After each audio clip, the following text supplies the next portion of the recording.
Shalom. First and foremost, I'd like to give all praises, honor, and glory to Yahweh Shemel Shai, and give double honors to the apostles of great millstone that do rule well. Salutation to the men of the hopeful and sincere elect. There's a brother Marcus out here in Trinidad. Just want to do a quick edification for the elect's sake. And the name of this lesson would be Understanding Nations. Understanding Nations. And the reason why I said understanding nations is because nations go way deeper than the way someone looks, someone's skin color or their appearance. Alright? Because guess what? In this truth, there will be brothers and a few sisters that won't look dark skin with,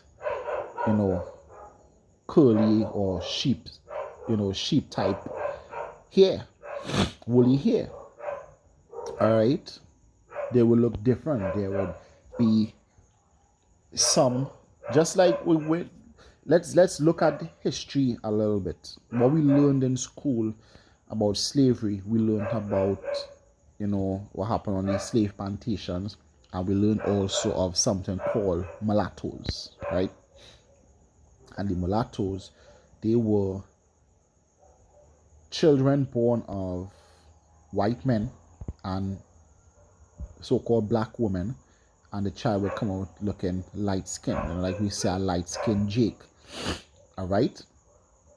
So let's say this light skinned woman, this light skinned child was a baby, a female child, and her hair was not as woolly. It was more on the straight side, but with some curls and long. And her complexion was basically milk with a little bit of chocolate in it. So you're seeing a little tan in her complexion. All right. Now, this child will obviously be an Edomite, but a Jake-looking Edomite. And let's say this Edomitish child, this mulatto, being a slave, because they're going to class her as a slave, has a Jake husband, a dark-skinned Jake husband, and they make a child. And the child comes out with the wife's appearance. What nation would this child now be? This child, they would say the child black. Why? Because the child will have, that they wouldn't look like a full Edomite. So basically they would class the child, basically how the child come out. But really and truly, that child will be as for lack of better terms, or for edification purpose, that child will be considered a Negro. All right, which would be an Israelite child, because it goes back to the father. Whatever the father is, that child will be. All right. So the child, and from the Jake and the mulatto, all right, the child would look the same like the mother, same complexion, same hair texture, everything. But both of them are different ethnicity. The father is who determines the nation of that child. Not about where you're born, not about how you look. Because if it's based on how you're born, guess what? You never hear someone call a Negro-looking child that was born in China a Chinese. Chinese have a look. So once you have that look, they call you Chinese. They won't call a dark-skinned Jake Chinese. All right? Just to show that, they would say one thing, but then they can't really justify by how we look, because when a Chinese come over here, they don't call that Chinese West Indian or whatever the case is. They still call them a Chinese, even though they weren't born in China. All right? This says Numbers chapter 1 and verse 18. It says, "And they assembled all the congregation together on the first day of the second month, and they declared their pedigrees after their family by the house of their fathers, according to the number of names, from 20 years old and upward, by their polls." Right? So just want to look through some words. It says, and it declared their pedigrees, right? When I look up the word pedigree, it means what? To bear, bring forth, beget. So basically, they declare the child's birth. All right, they declare the child's birth. All right, to declare one's birth by what? By after their families, not about where they're born. Remember, Israel became a nation in Egypt. 12 sons, one was already in Egypt, 11 went to meet the 12th, and they grew in Egypt and became a nation in Egypt. All right? So it's not about where you're born, it's about the seed of your fathers. All right? It says, according to the number of the house of their fathers, it said by their poles. When you look at the word poles, go back to pole means head, pole or skull. So basically, they're counting the head of them by what? By their pedigree, by their lineage through their fathers. Because that is how you, as the scripture says, spoke about, I believe was Levi, said while he was yet in his father's loins. The man carried his sperm. And all he does is put his sperm in an incubator, which is the woman's womb, to mature. All right? So now I want to look up the word nation here. This is Noah Webster Dictionary. All right? 1828, right? It says nation. It says a body of people inhabiting the same country or united under the same sovereign or government as the English nation, the French nation. It often happens that many nations are subject to one government, in which case the word nation usually denotes a body of people speaking the same language, or a body that has formerly been under a distinct government, but has been conquered or incorporated with a larger nation. Thus, the Russian nation comprehends many nations, as did formerly the Roman and Persian Empire. It says nation, this is the point here, nation, as its etymology imports, originally denoted a family or race of men. All right? A race of men descended from a common progenitor. Not progenitors, progenitor, common, meaning the man. All right? Progenitor. Let's look up the word progenitor. All right? Let's look up the word progenitor.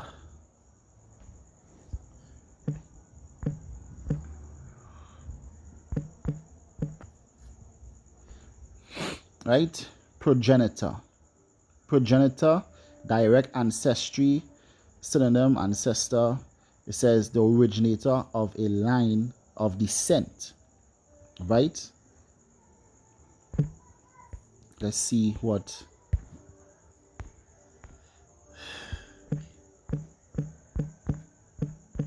Right. Let's bear in a second. Progenitor. All right. Says progenitor, it says an ancestor in the direct line.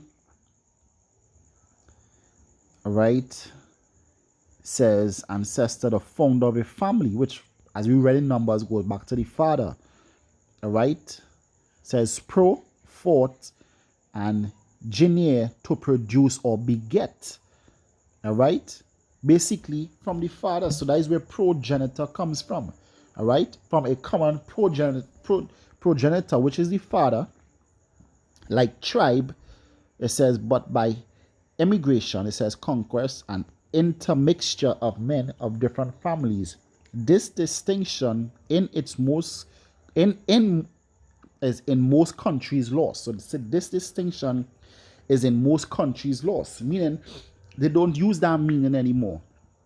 All right, they don't use that meaning of nation anymore. As they say here in the etymology dictionary, it says a race of people, large group of people with common ancestry and language.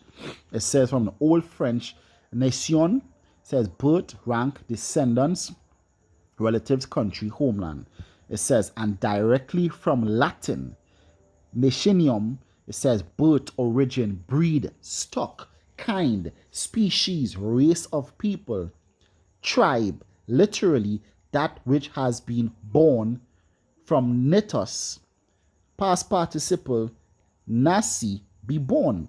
It says given birth, beget. So basically is from that lineage, from the lineage you were born, not where you were born. That is why it says stock or breed or kind.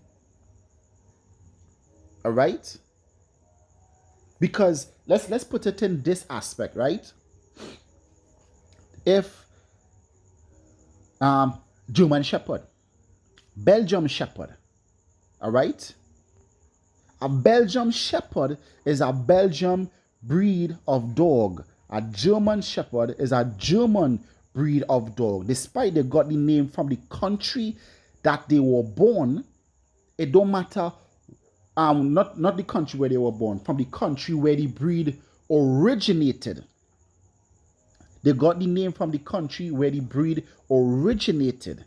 So now it don't matter where they are born. Here in Trinidad, a German Shepherd is not called a Trinidad Shepherd. It's still called a German Shepherd. Shows that they got because that it originated in Germany. They kept it. Don't matter where they're born after that, where the breed ends up after that, it's still a German Shepherd. It don't matter what country a so-called black man and so-called Negro ends up, he is still an Israelite. It don't matter what country a so-called Edomite or so-called white man is born, he's still an Edomite. All right? Because nation goes back to the stock, the lineage, the lineage of straight back to that father. All right? Let's look up the word race. All right? Let's look up the word race. It says the word, all right, coincides in the origin with rod. It says radiate. It says the lineage of a family or continued series of descendants from a parent who is called the stock. From a parent, not from the parents, from a parent who is called the stock, which is the father. It says a race is a series of descendants indefinitely. It says, thus all mankind are called the race of Adam. It said the Israelites are of the race of Abraham and Jacob. Thus we speak of a race of kings, a race of Clovis or Charlemagne, a race of nobles, yada yada. It says 2. It says a generation, a family of descendants, a race of youthful and handheld colts. All right, it says breed. All right, let's see where the etymology dictionary says race. All right.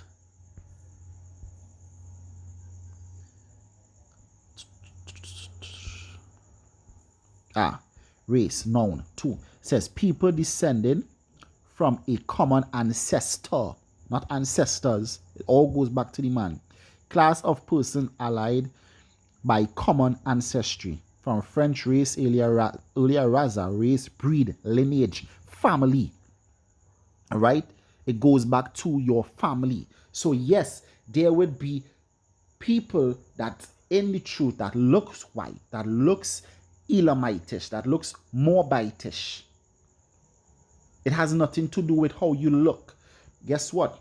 When you go back into history, the first 3 Japanese dynasties, 2 of the 3 originals were actually Jake. They called them Li Min back then. Some translate Li Min as black-headed people, but some translate it as upright. There's an ancient saying that to be a good samurai, you have to have a bit of black blood in you. I always talk about this guy, Sokinoi no Tamaramu. He was a Japanese general. They still talk about him on this day. He was a Jake. All right? The Dravidians in East India. All right? It doesn't matter where you born or how you look, is your lineage, what your line goes back to. But because we can't trace back our lines, as the scripture says, it is the spirit that profited. All right? It is the spirit that profited. All right?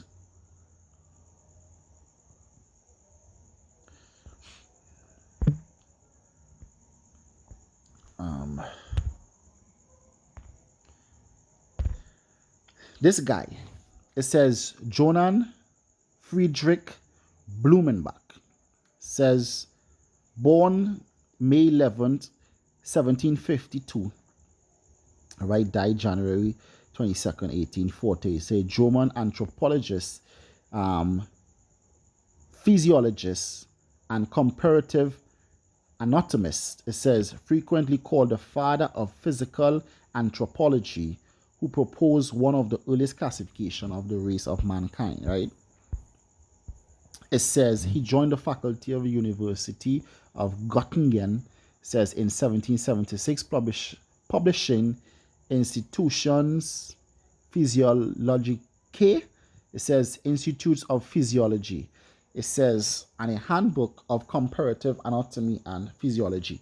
It says Blumenbach was the first to show the value of comparative anatomy in the study of man's history. It says his research in the measurement of craniums led him to divide mankind into 5 great families: Caucasian, Mongolian, Malayan, Ethiopian, and American.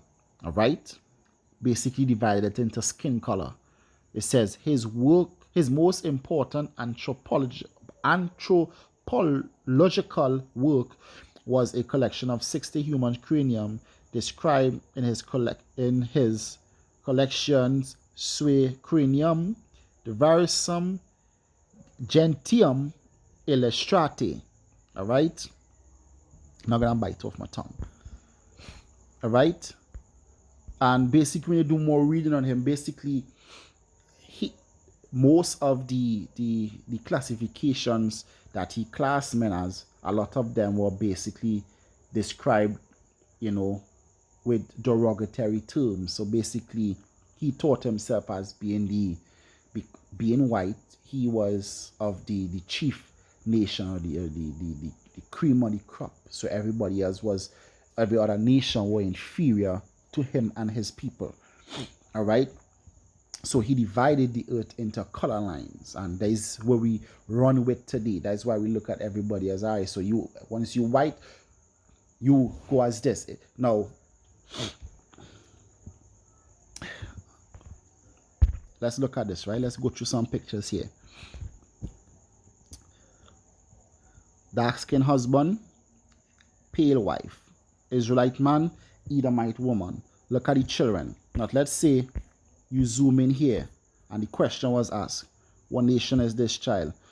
One would say, yeah, look, he could be Jake. Yeah, he looks like, or somebody would say he looked like an African. Yeah, he African. Just, he just light skin. All right, he light skin because of his mother.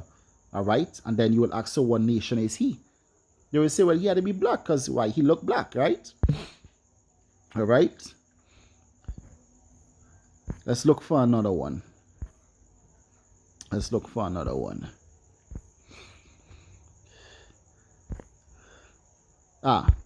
Here. Let's zoom in. This child here. They say, yeah, he's white. Why? Because he looks white, right?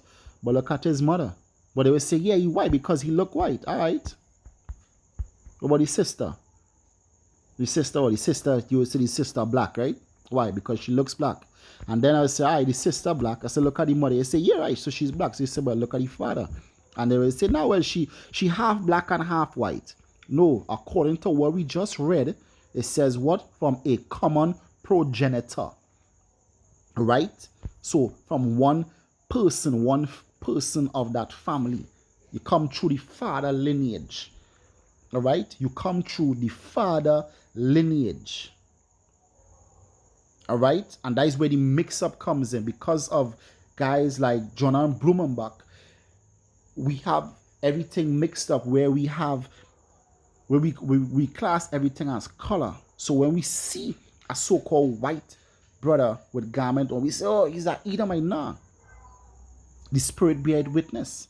The Lord not gonna give an Edomite the understanding. All right? And the Spirit will bear witness. You could literally look at, a nation and say, nah, you ain't black at all. You are some Edomite thing. You did the spirit different. All right, their spirit different. That different spirit within them. All right.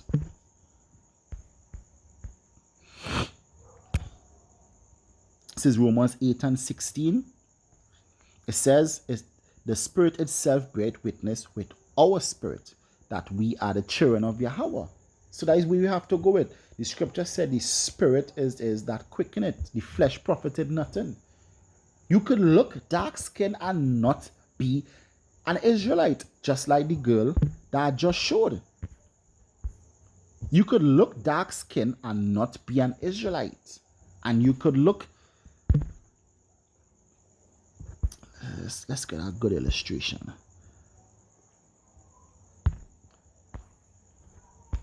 So you see here, a light-skinned Jake, Edomitish woman. And you could look Edomitish, like Steph Curry, and not be an Edomite. You are of Israelite descent. All right? Of Israelite descent. So all you people, you worry in your head about how someone look. It have nothing to do with how someone look. All right? And you will see it right in your face. But because the Lord, Yahweh Hashem Yahushai, he put a block on your mind from understanding this word, you will never get it. All right? This is the final precept here. This is 1 Timothy chapter 1 and verse 4. It says, neither give heed to fables and endless genealogies. Endless genealogies. You cannot, listen, none of us could trace what tribe we go back to all the way back to the ancient forefather. That is a lot of tracing. So guess what? You understand this word? You believe that you're an Israelite? Count your blessings. Count your blessings. You understanding this word, understand it in its entirety and not just being a regurgitator. Guess what? You're on your good way to understanding this word and being, and that it will be proven that you are, of the chosen house. But guess what? Even being in the truth and you believing that only black people will make it, that still don't mean that you're going to be delivered. Why? Because you're not even teaching the correct doctrine. All right? So you have to understand this whole, the scripture say, eat this whole roll. Eat this whole roll. All right? And you have to come to the understanding that there would be brothers and sisters in the truth that not looking as dark as you and I.